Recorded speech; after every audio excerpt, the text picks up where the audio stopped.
মৈৰাবাৰী হলমাৰী গাঁৱৰ এগৰাকী বৃদ্ধা মহিলা নিৰ্দেশ। আজি ৰাতিপুৱা 4মান বজাৰ পৰা নিৰ্দেশ হৈ আছে ৰেজিয়া খাতুন নামৰ ৭৫ বছৰীয়া বৃদ্ধ মহিলা। বহু বিচাৰ খোচাৰ কৰাৰ পিছতো কোনো সন্ধান পোৱা নাই মহিলাগৰাকীৰ। অৱশেষত ভেলুগুৰি আৰক্ষী থানাত এজাহাৰ দাখিল কৰে ৰেজিয়া খাতুনৰ পুত্ৰই। উপায়হীন হৈ সংবাদ মাধ্যমৰ কাষ চাপিলে পুত্ৰই। কোনো সদাশয় ব্যক্তিয়ে যদি কোনো সন্ধান পায় তেন্তে 9707359382 নম্বৰত যোগাযোগ কৰিবলৈ অনুৰোধ জনায় ৰেজিয়া খাতুনৰ পুত্ৰই।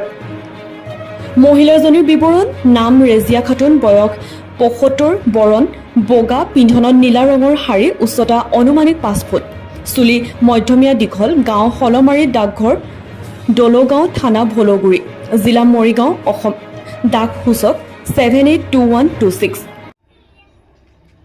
মোৰ মা ৰাতিপুৱা 4টা বজাৰ পৰা ঘৰৰ পৰা নাই। তাৰমানে বহুত বিচাৰিলোঁ, নাপালোঁ। এতিয়া থানাতো মই এটা এজাহাৰ দিছোঁ। ফটো দিয়া আছে। ফটোখন মোৰ মা। চিনি পালে কোনোবা লগ পালে কোনোবাই যদি লগ পায় তেনেহ'লে মোৰ মোবাইল নম্বৰত যোগাযোগ কৰিব 9707359382। আকৌ এবাৰ কৈ দিয়ক নম্বৰটো। 9707359382। Phone number 9707359382।